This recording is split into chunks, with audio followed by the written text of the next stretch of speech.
Tekiah, Shivarim Trua,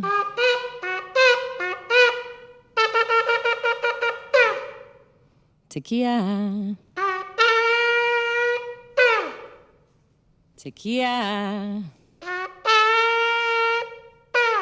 Shivarim, Tekiah, Tekiah,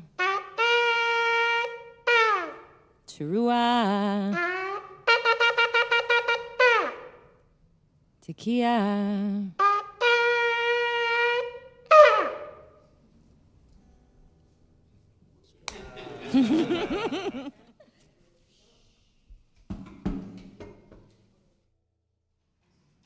Shana Tova.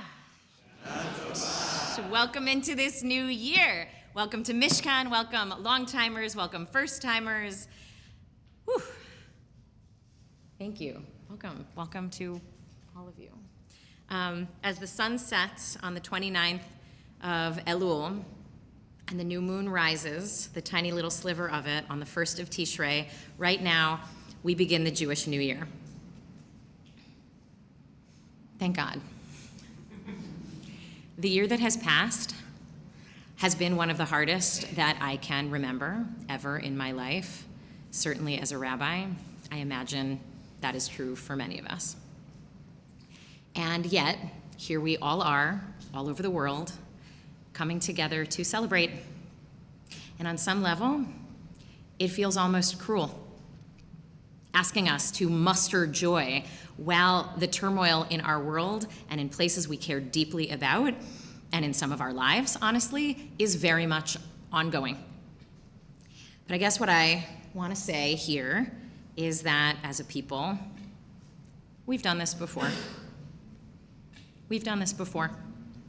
Every year, for thousands of years, no matter what's going on, in great times and in dark times, in a world we honestly could never really control around us, we have stopped and come together on this day and blown the shofar to wake up individually and collectively, to recommit to one another, to recommit to community, to recommit to values, to our values, to love, to one another, and even, yes, to God, and to serving something far greater than ourselves.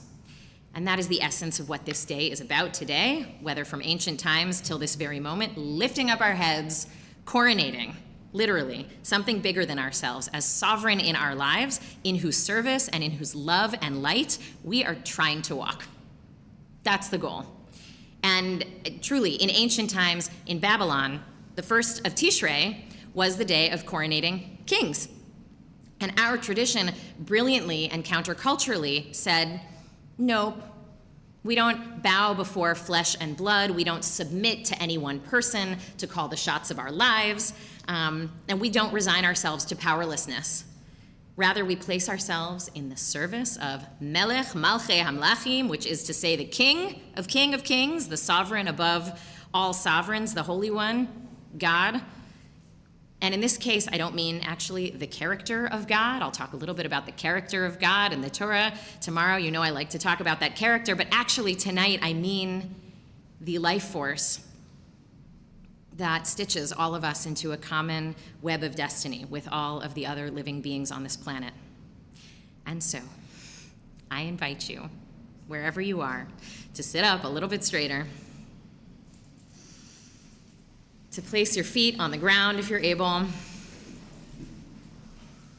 to close your eyes and put a hand on your heart, and to feel yourself breathing, yes, but more than that, being breathed. Even if you're at the dining room table or on a couch with a glass of wine, put the glass down and allow your shoulders to relax. Feel your body miraculously working to keep you alive without your having to try in this moment.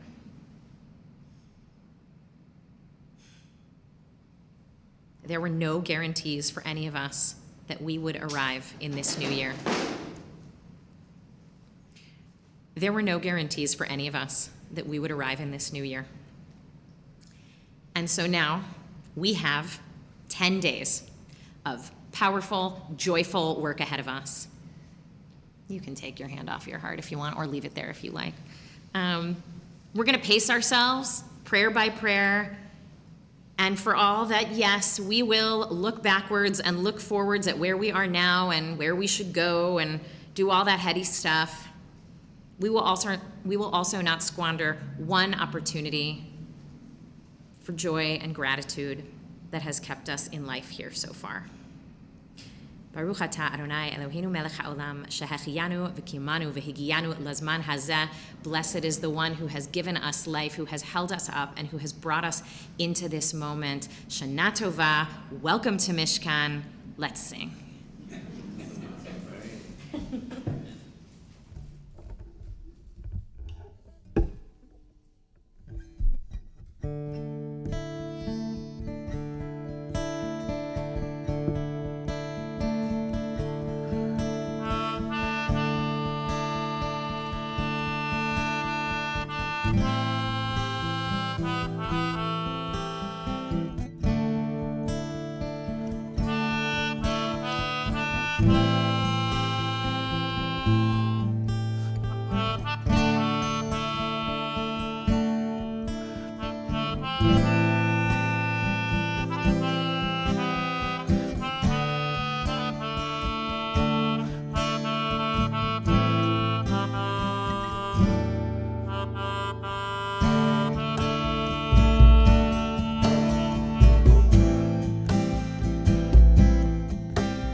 נברך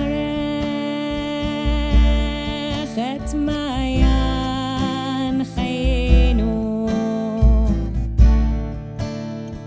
חיי העולמים שהחיינו וקיימנו והגיענו לזמן הזה, לזמן הזה. You can join me now, נברך את מעיין חיינו, והעולמים שהחיינו וקיימנו והגיענו לזמן הזה, לזמן הזה. Okay, I think we got it. Do it again like we mean it. נברך את מעיין חיינו, והעולמים שהחיינו וקיימנו והגיענו לזמן הזה, לזמן הזה.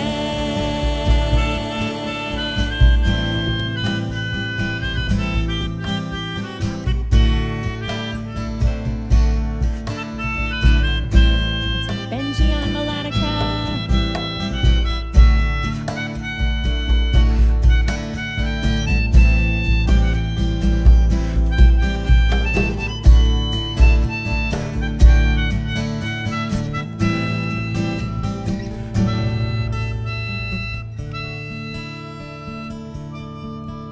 Let us bless the source of our lives, the spirit of the world, who has sustained us, given us strength and enabled us to reach this time, to reach this time. One last time, נברך את מעיין חיינו,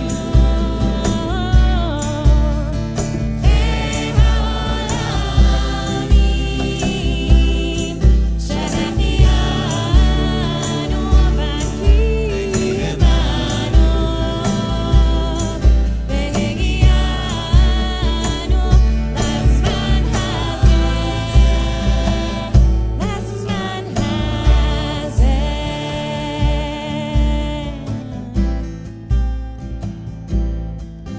נברך את מעיין חיינו.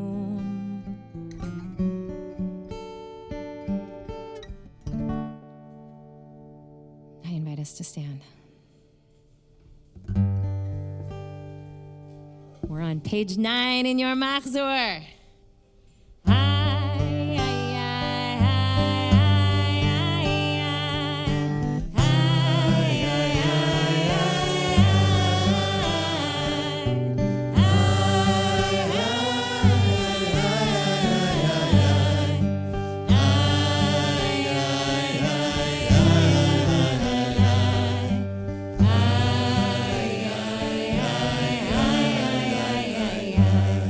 Baruch Hu.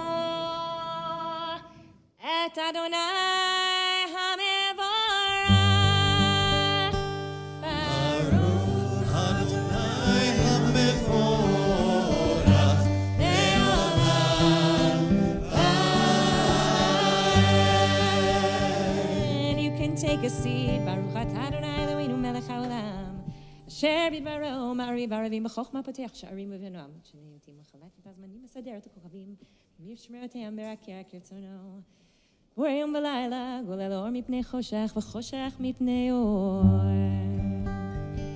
ומעביר יום ומביא לילה מבדיל בין יום ובין לילה אדוני צבאות שמו אל חי וקיים תמיד ימלוך עלינו לעולם ועד איי איי איי איי איי איי איי איי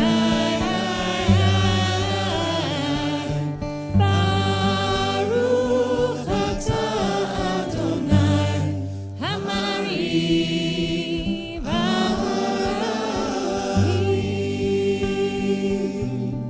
אהבת עולם בית ישראל עמך אהבת תורה ומצוות חוקים ומשפטים אותנו לימדת על כן אדוני אלוהינו משוך בנו ובקומנו נשיח בחוקיך ונשמח בדברי תורתך ומצוותיך לעולם ועד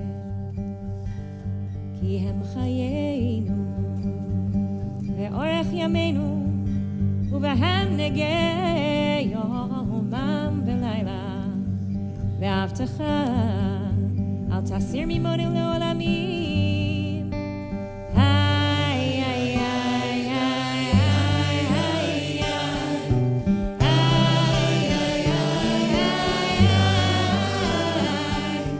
איי ברוך אתה אדוני אוהב עמו ישראל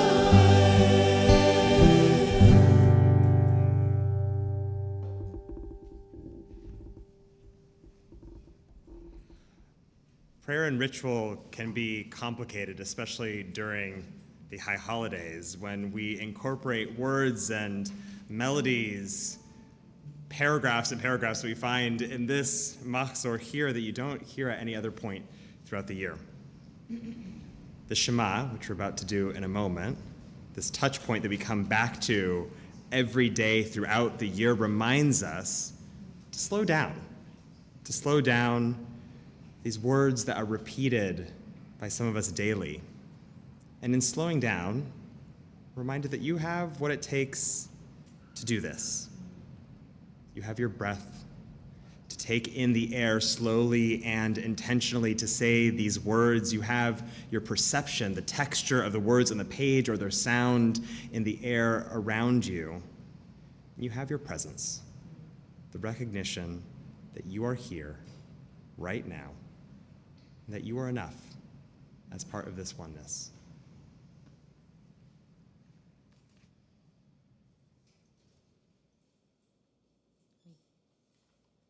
Cover or close our eyes. Take a full breath for each word of the Shema. Shema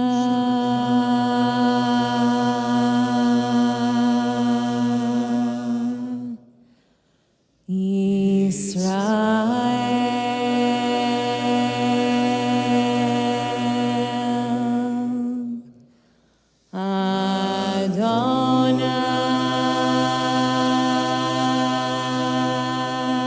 Adonai Eloheinu Adonai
בנפשך ובכל מאודך.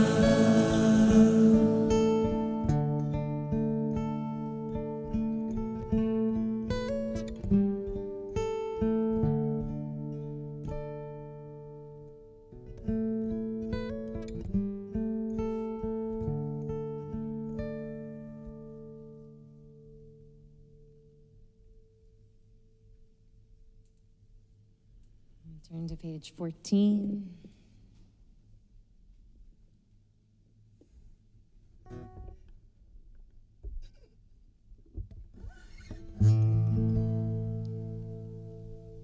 ומלכותו ורצון קיבלו עליהם משה ומרים ובני ישראל לכהנו שמרה בשמחה רבה ואמרו כולם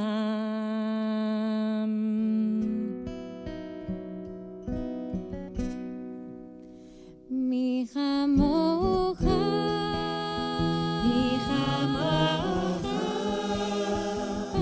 באלים אדוני מי כמוך נדר בקודש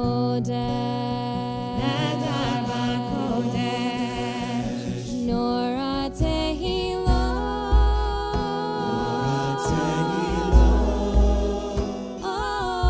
אוסף מלך נורא תהילות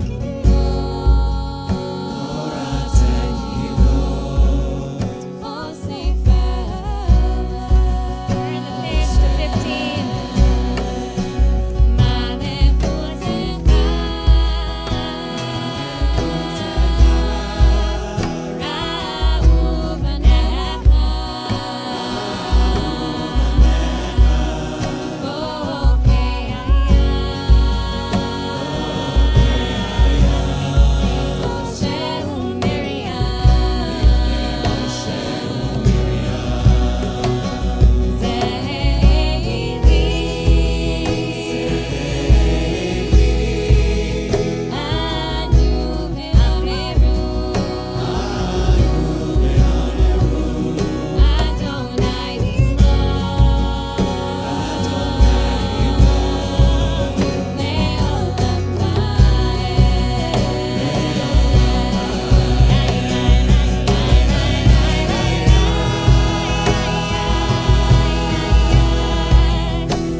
A few weeks ago, I was at a wedding, and one of the guests had just lost her mother.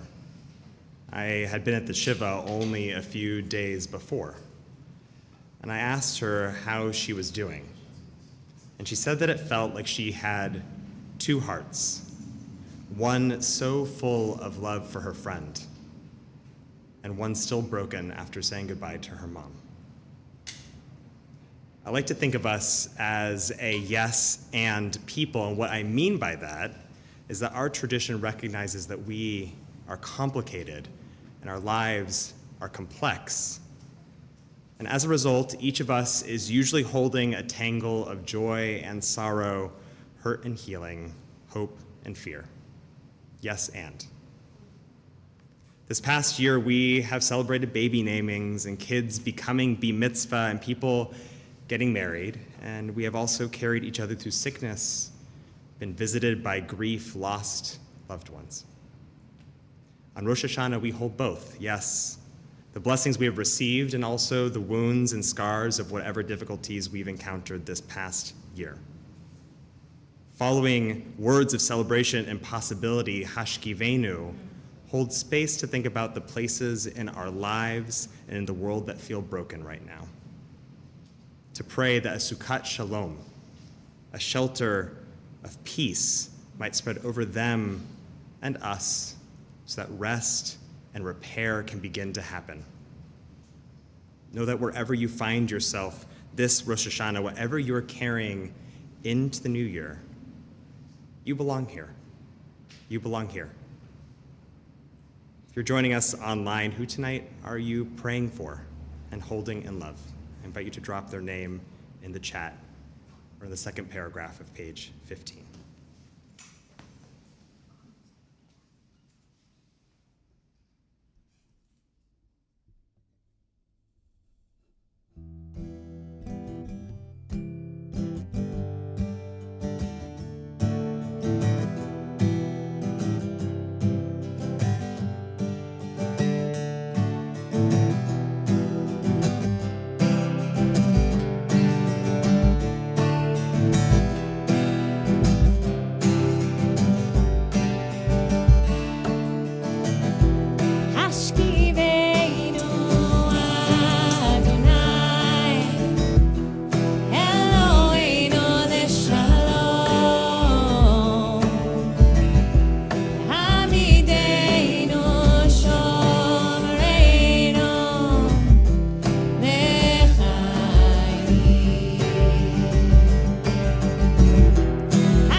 ופרוס עלינו סוכת שלומך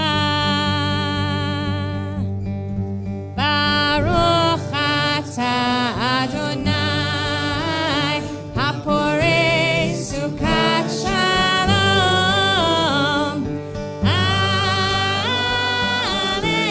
עלינו ועל כל עמו ישראל ועל כל יושבי תבל ועל ירושלים. I want to invite people to turn to 17 and stand. Sound the shofar at the new moon. Proclaim the festival while the moon is concealed. hopefully tonight you'll be able to look up and see the thinnest little, mostly concealed moon that's just beginning to show itself. And that is all the potential, that is all the reminder that we need that healing and light will return and is possible. And we remember that every single month, but especially this month. And this is a law for our people, a statute of the God of Jacob. Tiku b'chodesh shofar b'keser yom chageinu ki chok l'Yisrael hu mishpat le'Elohei Yaakov. We turn the page to 18.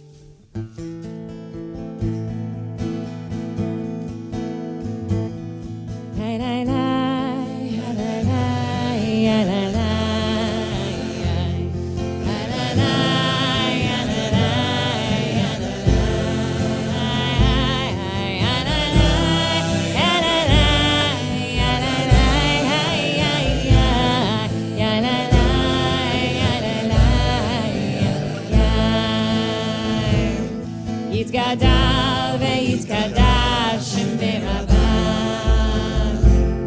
ועמד יברך חירותי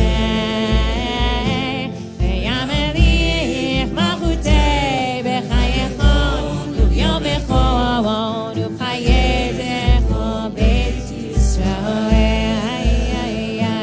בעגלה ובזמן קריב וימרו אמן. Join us. יש מרבה מבורך לעולם עולמי עמי יתברך וישתבח ויתפאר ויתרומם וינשא ויתהדר ויתהלל ויתהלל שמדק קודשה בריחו לעילה לעילה מן כל ברכתה ושירתה לילה תושבחתה ונחמתה זמירת בעלמה ויאמרו אמן. יאללה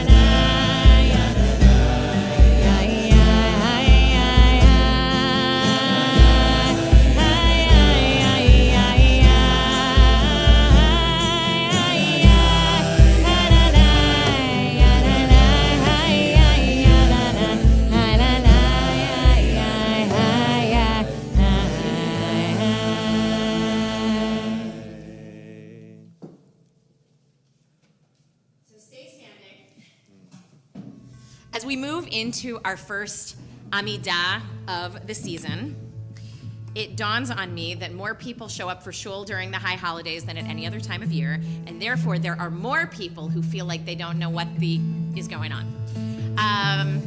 And especially when it comes to the stuff that involves choreography, like steps, and especially when it happens silently. And so it seems like the people around you quietly know what they're doing, and maybe you don't. It can be very mystifying, and then you multiply that by, let's see, Erev Rosh Hashanah right now, Rosh Hashanah day 1, 2 times, Rosh Hashanah day 2, another 2 times, so now we're at 5, Kol Nidre, Yom Kippur day, and Musaf, and Ne'ilah, and then that's like 9 more Amidot. And that's just on the holidays. That's not even on the days in between. Than we usually do in a 10-day period. That's an opportunity. That is an opportunity. So, since Erev Rosh Hashanah, what we are doing now is done quietly and not out loud. You could totally get away with just holding the book and waiting for the silent space to be done. But I want you to learn something here. So, unlike Rabbi Stephen's kind and supportive words telling you have everything you need to know before the Shema, I'm not going to tell you have everything you need to know to do this. There is actual choreography about how to move through some of these prayers. passed down from the ancestors, and knowing it will make it much easier to participate, especially when we go quiet. So turn to page 19. Behold, the Rosh Hashanah Amidah.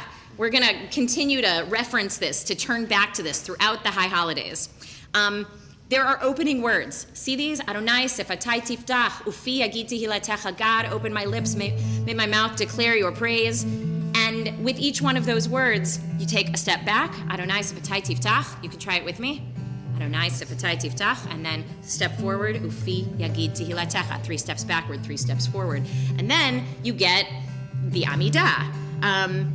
Which, oh, by the way, in this first blessing, which is for the Avot ve'imahot, our ancestors, with every name of each ancestor, you bow in a direction. And so that ends up being like 7 directions, which is a few more directions than we have names for, but there's something spiritual about that. You'll figure it out.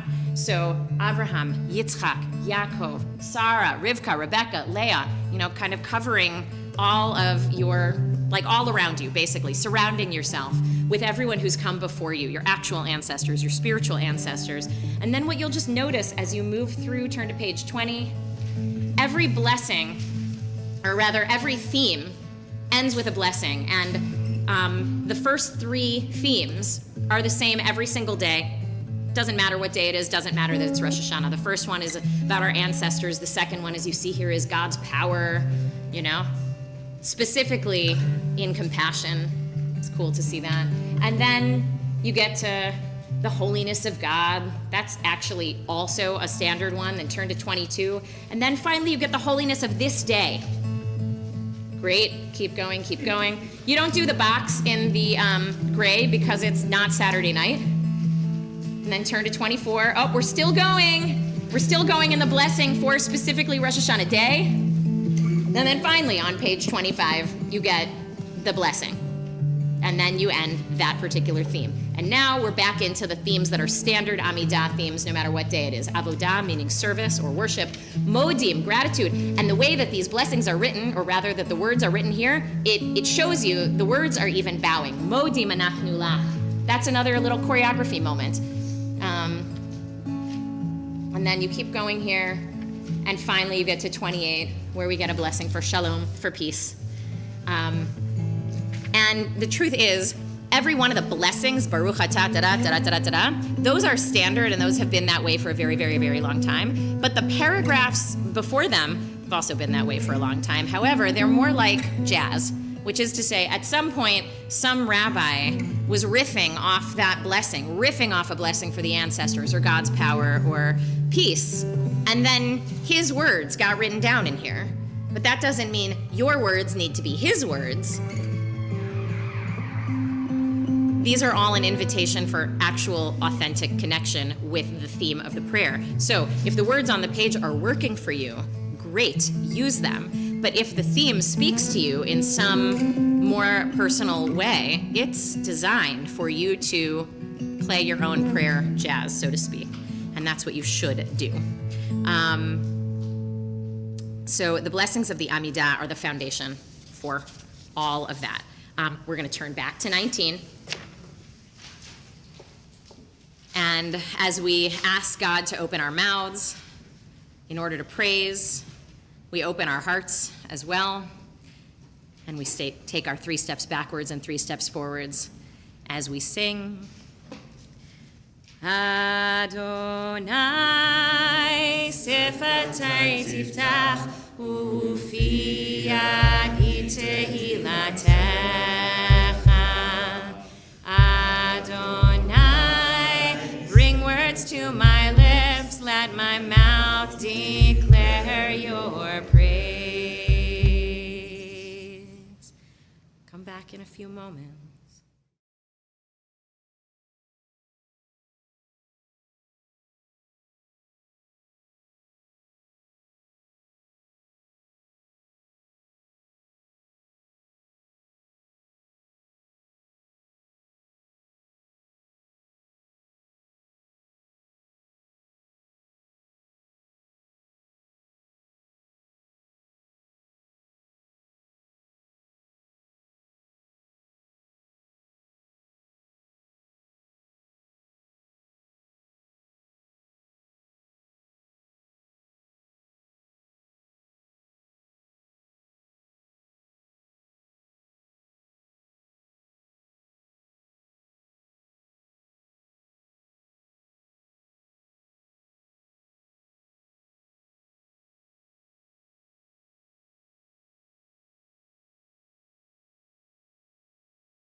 Said your prayer for peace, you take your 3 steps backwards and bow in all the directions and take a seat.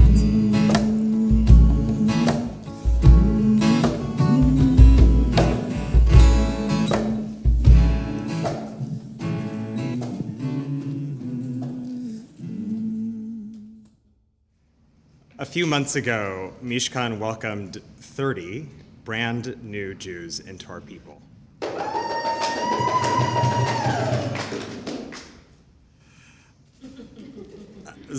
Absolutely. They finished the conversion process in August, either at the community mikveh in Wilmette or in the waters of Lake Michigan. For them, this Rosh Hashanah means entering the coming year as a Jew for the very first time. It's an incredible privilege to be present for each person's immersion. They enter the mikveh just as they enter the world without clothes or jewelry or makeup. They take a deep breath and dunk their head under the surface, suspending themselves in the water for just a few seconds. And when they resurface, they say the blessing, Baruch atah Hashem, Eloheinu melech haolam, asher kiddeshanu b'mitzvotav v'tzivanu al ha'tevilah. Blessed are you, source of all things, who brings holiness into our lives through our actions, asking us to immerse ourselves in water. This blessing is their first words as a Jew. The immersion is their first mitzvah. And when they come out of the water, they are wrapped in a towel in the embrace of their loved ones. It's a moment that is overflowing with joy. But this is also a challenging time to be choosing Judaism. For this cohort, their first class was only a few days after October 7th. In that moment of grief, with over 1,000 people murdered and hundreds taken hostage, we could not have predicted how the year would unfold. The unbearable heartbreak of so many innocent people killed, the darkening shadow of anti-Semitism in the diaspora, and painful questions around our relationship with and responsibility toward the state of Israel. I sat with my students as they wrestled with what it means to be a Jew in this moment, tangled in the Gordian knot of power and privilege and persecution. There's a teaching about joining the Jewish people recorded in the Talmud. The rabbis dictate that when someone comes to convert at a time such as this, we say to them, "What did you see that made you want to be a Jew? Don't you know that the Jewish people are anguished and oppressed and despised and harassed, with hardships frequently visited upon them?" And if this person says, "I know, and I nevertheless desire to do so," then the rabbis accept them immediately to begin a course of study. I first encountered this text in rabbinical school, and I've used this text in classes that I've taught to spark discussions about the challenges of conversion, but until this year, I had never found myself actually having this conversation with my students. don't you know that we're in pain? Can't you see how much people hate us? What did you see that made you want to be a Jew? Over several years, and the past few months in particular, we've seen a steady increase in anti-Semitism and acts of hate around the world and here in this country. It's hard to track this troubling trend for a couple reasons. First, there is actually no national standard for reporting hate crimes. And so for many cities and towns, we rely on the incidents that make headlines, whether in the news or on social media, rather than any official data. Second, it demands that we define what is and what is not anti-Semitism at a time when that definition has become dangerously politicized. Take a report released by the Anti-Defamation League that tallied a 360% increase in anti-Semitic incidents in the 3 months following October 7th. A lot of the data is deeply concerning. There were 56 reported instances of physical assault, 554 reported incidents of vandalism. And we've seen it here in Chicago, a swastika drawn on the Hillel Social Room at Loyola University, or hateful leaflets with bags of rat poison left on cars in Bucktown and Lincoln Park.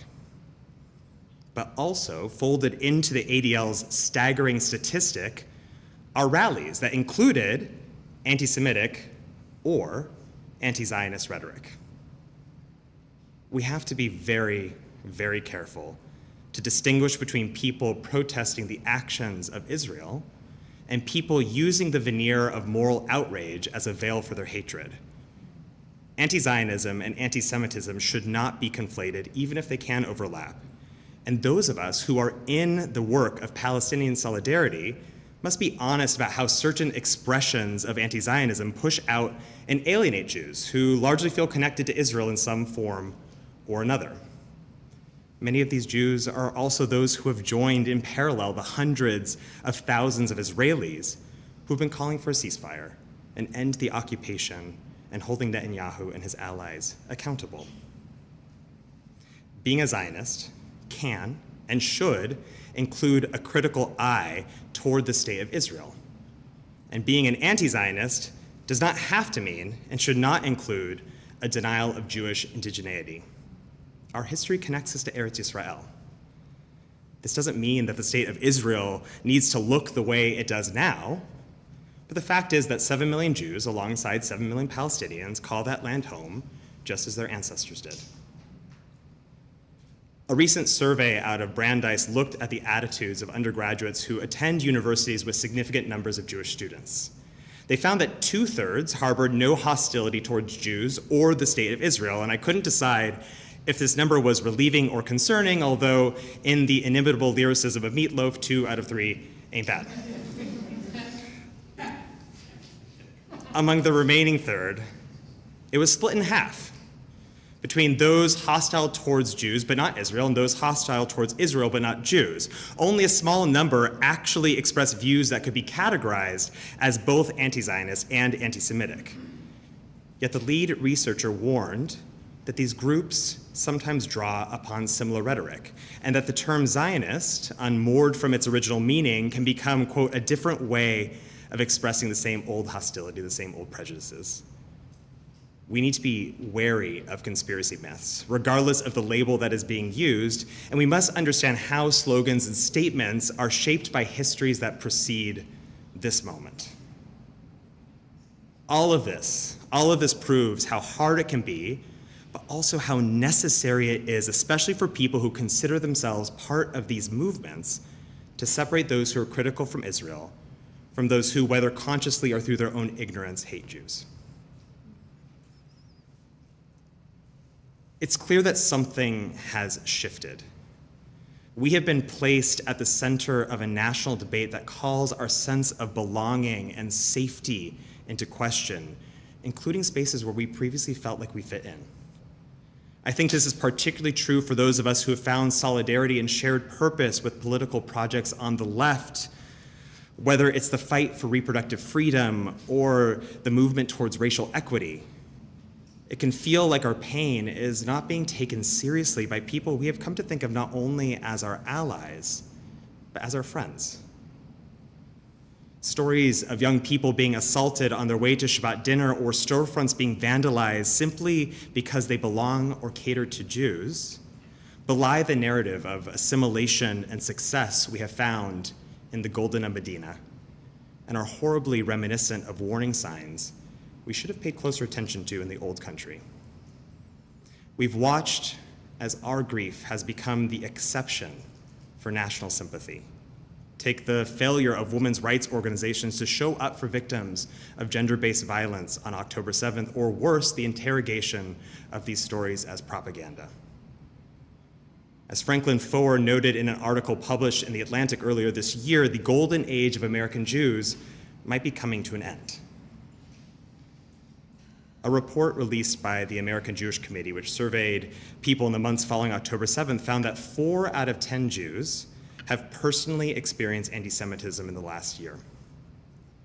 Yet a figure I find more telling and even more disturbing is that nearly half of all Jews have significantly changed their behavior out of fear of becoming a target, including hiding visible symbols of their Jewishness. I've had the thought myself, walking out of services, the embarrassment or guilt of hiding that I am a Jew smaller than the fear that tells me to take off my kippah and fold it into my pocket before getting on the bus home. And I know that I should say, be brave. But hiding my kippah is not just about avoiding violence, God forbid, but also the pointed stares and awkward conversations. I was recently at a bar with some friends, and someone I had literally just met, finding out that I'm Jewish, asks, "So where do you stand on Israel?" And in a split second, I am forced to run through the calculus of what answer this person is looking for and what amount of discomfort I'm willing to tolerate and how much I want this conversation to change the direction of this evening, while holding the frustration that I am the only person there who has been asked this question simply because I am a Jew. This is one of the things that is most dispiriting about anti-Semitism, that it not only manifests as acts of violence or vandalism, but also masquerades behind the seemingly innocuous, a simple question, a casual statement. It makes the work of naming it especially fraught, as we constantly calculate what is born of ignorance and what is actually born of hatred. Rabbi Jonathan Sachs once wrote that anti-Semitism is so hard to define because it presents as a series of contradictions, a virus that mutates to infect the body politic, adapting to any attempt to seek it out and eradicate it. It certainly appears on the right, and it also appears on the left, and it also appears in the center. And so we find ourselves trying to draw attention to something that, when it's looked at directly, suddenly disappears or obfuscates itself behind something that isn't a big deal. It's just a question, right? So one of the activities that I do with my conversion students is a mapping assignment. I give them about 50 pieces of paper printed with different moments of anti-Semitism that have occurred across history, from the Third Council of Toledo in 589 CE, which severely restricted the rights of Jews in Christian Europe, to now. And their job is to place them in the correct century and map patterns they see across time.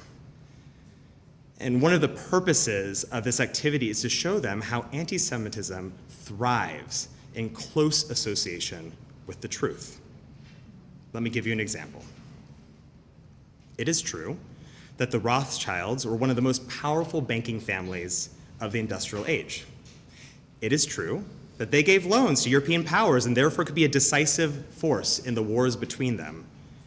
But it is also true that the Rothschilds got their start in banking because handling money, which was understood to be a dirty, sinful profession, was one of the few jobs available to Jews for centuries, and it is certainly not true that they orchestrated wars for their benefit, nor do they pull the strings of governance, even if we give them new names like Soros or Adelson.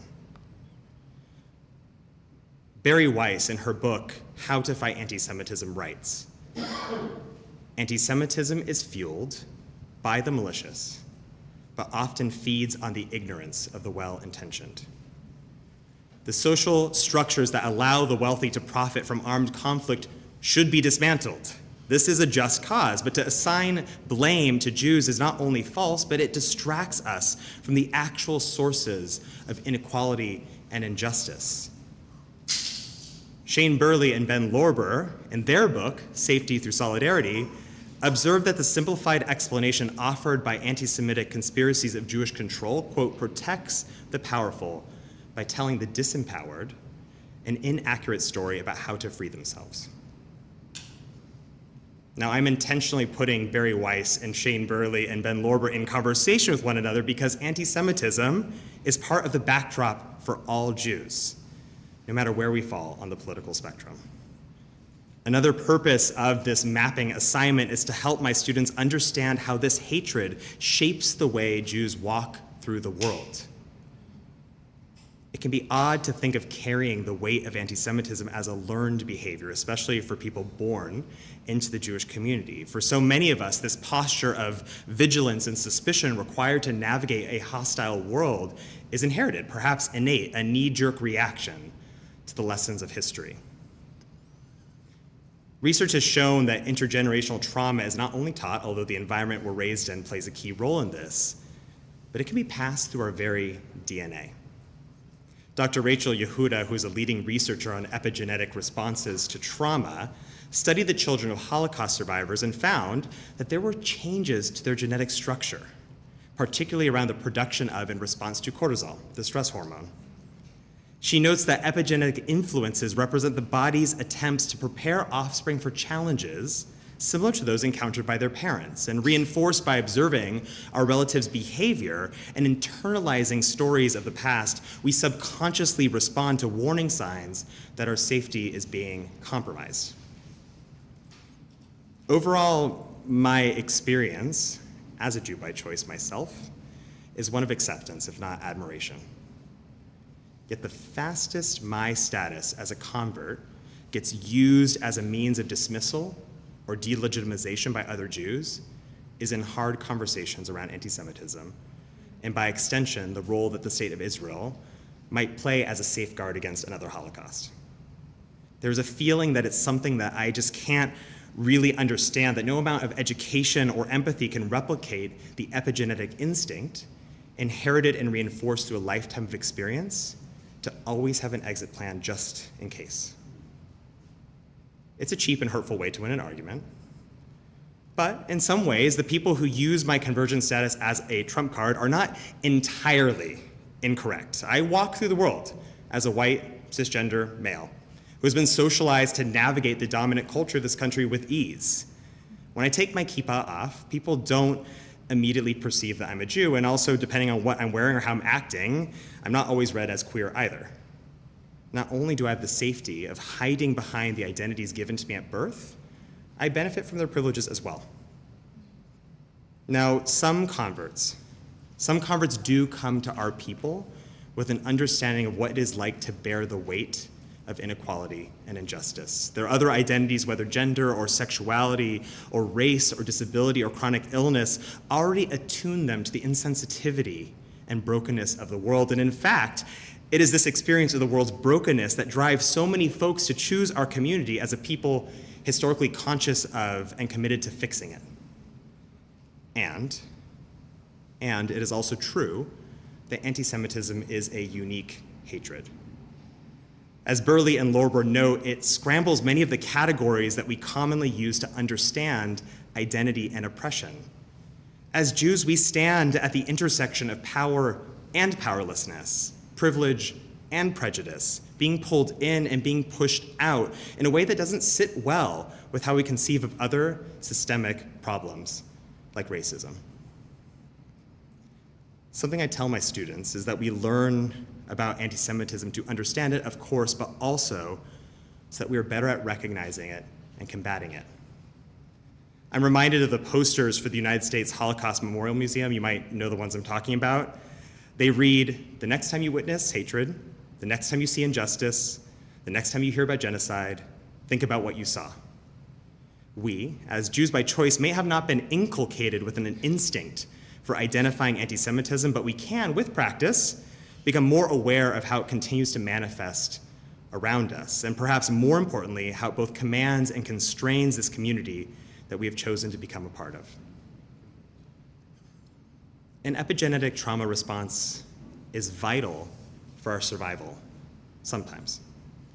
The problem with any behavior pattern is when it becomes activated in a context when it is not needed. It doesn't make these behaviors bad, per se, but these responses can become a barrier to living well. My therapist would be very proud of me right now. Dr. Dana Berger describes it's like a drowning child who manages to grab a life jacket and survive. And so when she gets out of the water, she keeps it on, just in case. And while she's still a kid, no one thinks much about it, right? Kids do funny things sometimes. But as she grows up, the thing that saved her life now bumps into other objects. It actually gets in the way of her becoming close to people she cares about. It just obstructs her ability to just live in the world, wearing this life jacket and walking around in it. It's not that the life jacket is bad or wrong. It's just not the tool that she needs to make it through her world today. The trauma response can obscure our ability to see what is in front of us for what it is. It distracts us from everything else, narrowing our vision to only see warning signs, reinforced by this constant drip of bad news we receive through our phones or the existential dread conveyed by headlines. When we only look at what we're running from, it can become almost impossible to envision what we're heading toward. I had the opportunity to sit down with Ambassador Deborah Lipstadt, the special envoy to monitor and combat anti-Semitism, just a few weeks ago. She spoke about the problem of only seeing the Jew as an object, something that is acted upon, rather than the Jew as a subject. She explained that the only way she is able to do the work of fighting what is being done to Jews is to remember what we do. If you've ever joined us for Morning Minyan, online weekdays, 8 a.m. Central, you'll know that I like to begin Tuesday by inviting people to share something they are grateful for. The gratitude practice is encoded in our tradition. The rabbis teach we should start each day with the words, Modeh ani lefanecha, ruach chai v'kayam. Grateful am I as I sit before you, living spirit of the world. Gratitude is not a practice of naivete, but an act of resistance. We don't recognize and embrace our blessings to ignore the difficulties we face, but to create space to celebrate the things that we are overcoming those difficulties for. There's a story about a group of rabbis who visit Jerusalem shortly after the destruction of the Second Temple. And as they walk among the rubble of the Temple Mount, they see a fox emerge from its ruins. While the other rabbis start weeping, Rabbi Akiva begins to laugh. And they ask him, how could you be laughing right now? And Rabbi Akiva responds, and why are you weeping? And the rabbis say, look around you. This was once the sacred center of our tradition, the gathering place of our people, and now foxes have made their home in its ruins. And Rabbi Akiva explains that this is the fulfillment of a prophecy told by Uriah, which reads, Zion will be like a plowed field, and Jerusalem will become like rubble, and the Temple Mount an untamed forest. And if the words of this prophet are true, then the words of the prophet Zechariah must also be true. There shall yet be elderly sitting in the squares of Jerusalem. Rabbi Akiva's joyful optimism is not an act of ignorance. He is acutely aware of the ruins around him. Yet he insists that alongside their indescribable grief, he and his companions hold hope as well. It is clear that the heartbreak of the past year is something that we will carry into this new one. For our own health and well-being, we need to remember why we're living and not simply focus on how we are surviving. This doesn't mean that we need to get rid of our trauma response entirely, but every now and then, we need to lovingly and gently set it aside to create space for something else. Being a Jew is not just a burden.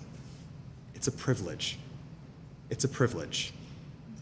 This is one of the gifts that converts offer us among the many, many gifts they bring to our community, an unapologetic and unfiltered love of Judaism, a desire to learn it, to practice it, to not take it for granted. And this year, I believe that to be true more than most. These are people who came to Judaism at a time when it was not only hard to be Jewish, but it was dangerous. So I asked them, what did you see that made you want to be a Jew? Here are a few things they told me. Anne said that the heart of Judaism is reflection and questioning, interpretation, and discussion. And Audrey said that because of this, she doesn't feel deficient if her belief is changing or fluctuating, and she doesn't feel alone in it either. Nikki said that Judaism calls her to have joy in a broken world and at the same time calls her to repair it. Josh said that our tradition reminds him that there is something that should be honored and kept holy in every single person and in aspects of the world itself, places and gatherings and objects and songs. Sloan said that marking Shabbat gives them an opportunity to look forward to the end of each week as a chance to recenter themselves in time. And after putting a mezuzah on his door, Alex said that touching it is a daily reminder to walk a little more upright, to be kind and understanding, and have a good attitude when he's outside of his home. And Andrew said that even though he might not do every mitzvah, every commandment, this tradition is now a part of him. And so whatever his practice, whatever it might look like, it ensures that our community will continue for another millennia or two. Michel Azanafishus, the French director, in a recent essay in Le Monde, wrote that although he is Jewish, he's never thought much about it, but over the past year, with the rise of anti-Semitism, he has felt, quote, more and more obligated to be a Jew, to react as a Jew, to think as a Jew, in short, to be a Jew above all else. I sincerely believe that one of the best responses to hate is to be more unapologetically the thing that people hate. It is true that anti-Semitism is a problem. It's true that we should be aware of this fact, and there may be moments when we need to make decisions out of a need for safety, but we cannot let these facts become the reason for our smallness. We must not let what is done to us make us forget what we do. So there's this trope about the rabbi giving the get more involved sermon at the high holidays, and I never thought that would be me, but here we are. Here we are, I'm doing it right now. I want you to be more Jewish. I want you to do more Jewish. And I actually honestly don't care how you do it, but I want you to do it. I want you to sign up for a class or come to services or listen to our podcast or listen to any Jewish podcast. Wear a kippah, wear a Star of David, say yes to those lovely boys from Chabad who want you to wear tefillin. Buy a mezuzah, bake challah, host a Shabbat meal, learn how to read Torah, learn how to study Talmud, learn the stats of every Jewish baseball player who's ever played for the Cubs or the White Sox, your choice, either, both, I don't care. Have hard conversations about Israel and Palestine, and if you've never been, visit in a way that aligns with your Jewish values. I hear we might be planning a trip for next summer. Stand up for what you believe in. Stand up for what you believe in, but also keep your heart open to learning for what we call machloket l'shem shemayim, arguing for the sake of a greater truth, rather than the need to be right. This last year, I was blessed with 30 reminders of how Judaism is a life-giving and life-affirming tradition that leaves this world just a little better than we found it. It was the reminder I needed at a time that seemed to demand our despair. And as these brand new Jews stand on the stage at Kol Nidre in just 10 days, holding the Torah, wearing white, some of them fasting for the first time, I am grateful to their presence. I am so grateful to their presence. As examples to all of us, how we can hold the weight of what it means to be a Jew in this moment, with gratitude and with joy and with love. Shana Tova, I hope this year is a blessing to each of you and to all of us. I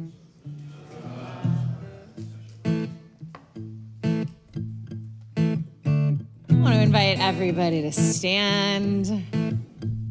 We're going to sing a version of Am Yisrael Chai that was written by Noam Katz, riffing off of the pronunciation and the music of the Ugandan Jewish community, the Abu Daye. The words are Am Yisrael Chai, Od Avinu Chai.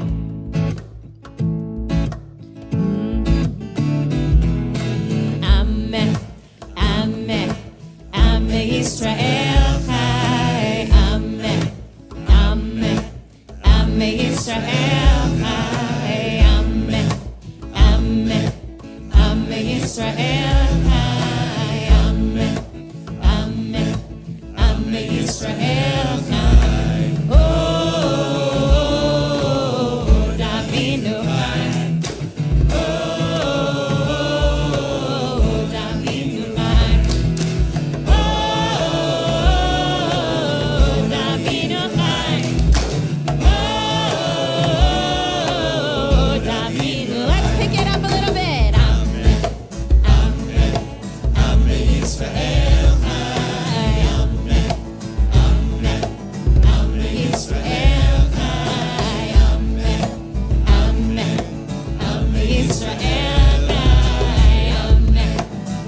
Yasher Koach, Rabbi Stephen.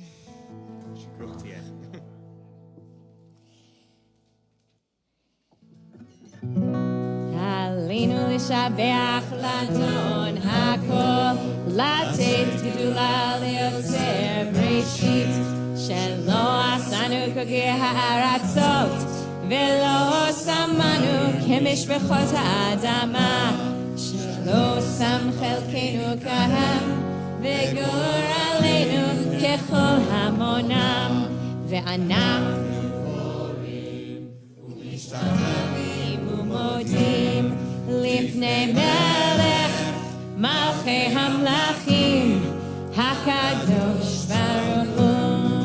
We're at the bottom of 78.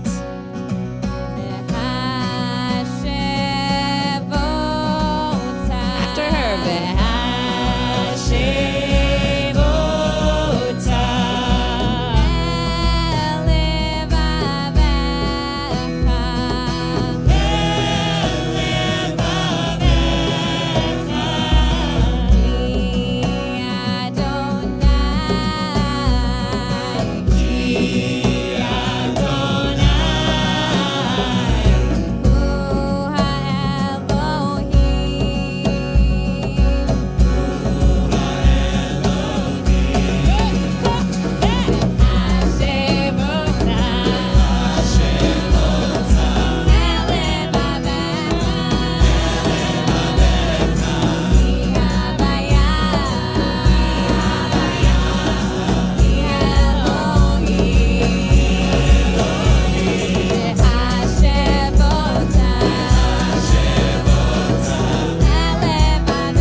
We're going to move now into Kaddish Yatom, Mourner's Kaddish.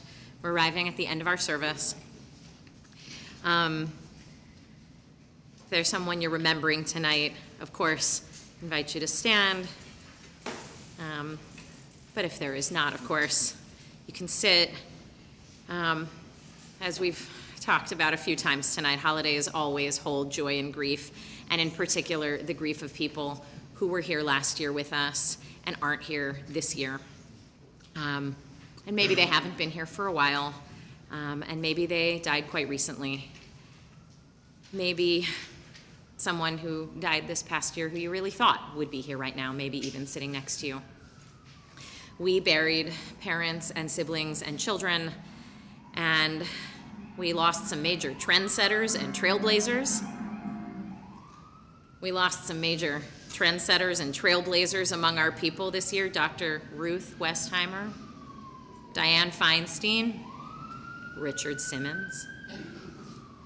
I also want to hold space for the fact that this year has been defined by loss by our community, starting with the horrific massacres on October 7th, but continuing into the subsequent war with Hamas and Hezbollah. And tonight we mourn all of the lives lost who had no idea last year on this day what ill fate would be theirs in this cursed year to come for that region of the world. Tonight we're holding the memory of Hirsch Goldberg Poland, whose family many in our community know well and whose face and name has come to describe an entire tragedy of this past year. And his father said at his eulogy, "May his memory be a revolution." So I want to invite you to share the names of people you're missing this year in the chat as we go into the new year and here as well. Kaddish Yatom is on page 80. Yitgadal v'yitkadash shemei Rabbah. Be'alma tivrach rutei v'amlich malchutei v'chayechon uv'yomechon uv'chaye d'chol Beit Yisrael b'agala uv'izman kariv v'imru Amen. Yehi shmei Rabbah mivorach leolam u'lalmei almaya. Yitbarach v'yishtabach v'yitpa'ar v'yitromam v'yitnaseh v'yithadar v'yit'aleh v'yithalal shmei d'kudsha b'richu le'ela le'ela min kol birchata v'shirata tushbechata v'nechamata damiran be'alma v'imru Yehi shlama Rabbah min shemaya v'chaim aleinu ve'al kol Yisrael v'imru Amen. Oseh shalom b'imromav hu ya'aseh shalom Aleinu ve'al kol Yisrael, ve'al kol yoshvei tevel, v'imru, Amen, yehi zichronam livracha. May their memories be blessings. As we wrap tonight, I just want to say a bunch of thank yous, if I can. God.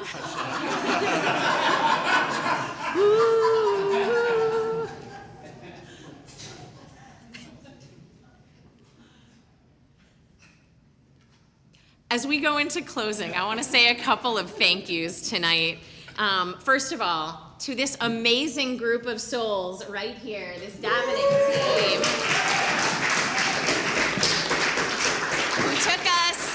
who took us through tonight and will carry us on the wings of their voices and their talent. They are Ellie Spitz on the djembe, and Sam Schiller on the cajon, and Emily Grayson, and Lauren Abrams, and Bex Ehrman, and Caroline Miller, and Stacy Broxman, and of course Rabbi Stephen, and Matthew Ellenwood, and Talius Chickering, and Benji Weiss, and Josh Hare with the guitar, and Jenna Cohen, and Erica Smith, and Eli Newell. Thank you all for getting us started this holiday night. And then to everyone in this room who helped make this night and this whole holiday happen, Zach and Anna and Jordan and Patrick and John and Chris and Gabe and Will. Am I missing anyone? Is Rebecca? Okay, and Rachel Cord and Rhonda and Amy Nadal and Michael right here. And Alex, wherever she is too. And to our whole staff who will be working so hard throughout this high holiday season to support all of us in having a deep and meaningful Rosh Hashanah and Yom Kippur and whole suite of holidays.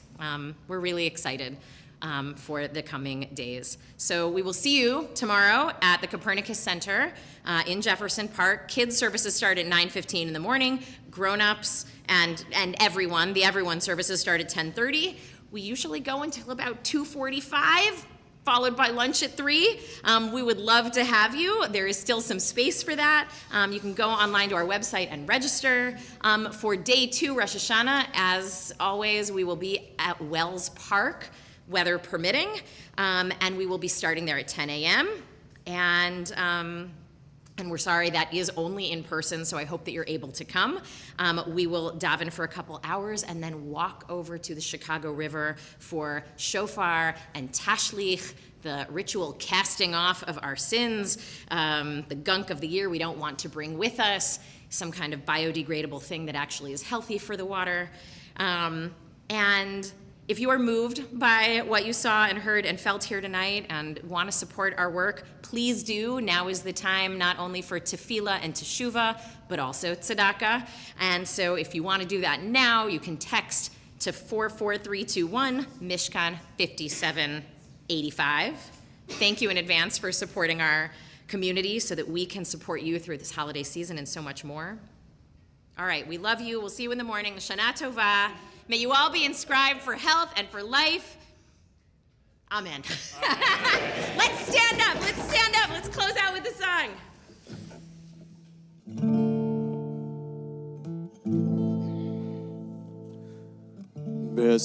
בספר חיים ברכה ושלום ולפרנסה טובה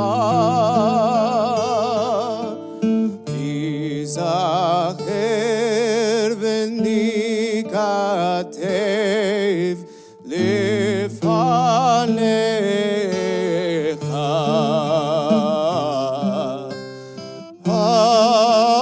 אנחנו וכל עמך בית ישראל, לחיים טובים, לחיים טובים ולשלום.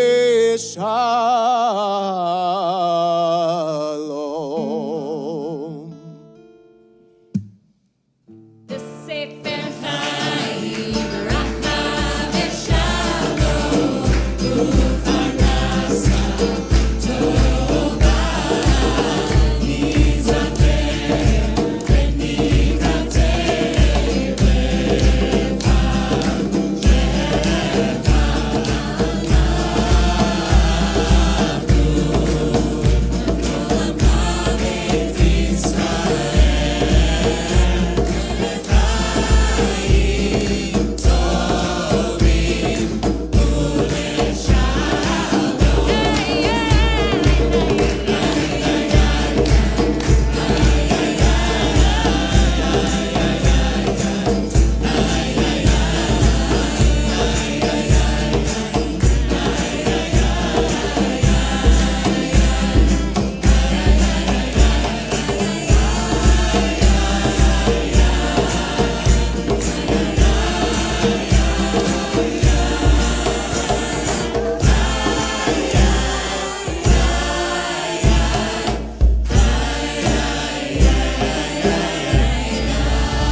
Okay, we have like one little treat.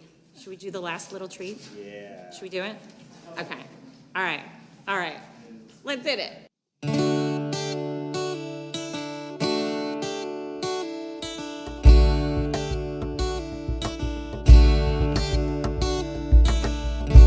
I am unwritten, can't read my mind, I'm undefined. I'm just beginning, hands in my hand, ending unplanned. Staring at the blank page before you, open up the dirty window, let the sun illuminate the words that you could not find, reaching for something in the distance, so close you can almost taste it. Release your inhibitions, feel the rain on your skin. No one else can do it for you, only you can let it in. No one else can speak the words on your lips. Drench yourself in words unspoken, live your life with arms wide open. Today is where your book begins, the rest is still unwritten.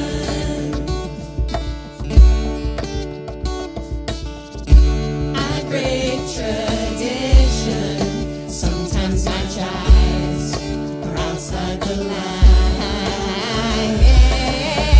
We've been conditioned to not make mistakes, but I can't live that way. Oh, staring at the blank page before you, open up the dirty window, let the sun illuminate the words that you could not find, reaching for something in the distance, so close you can almost taste it.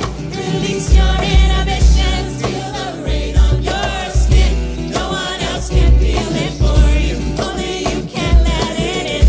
No one else can speak the words on your lips. Let yourself in words unspoken, live your life with arms wide open. Today is where your book begins, the rest is still unwritten. Staring at the blank page before you, open up the dirty window, let the sun illuminate the words that you could not find, reaching for something in the distance, so close you can almost taste it. Release your inhibitions,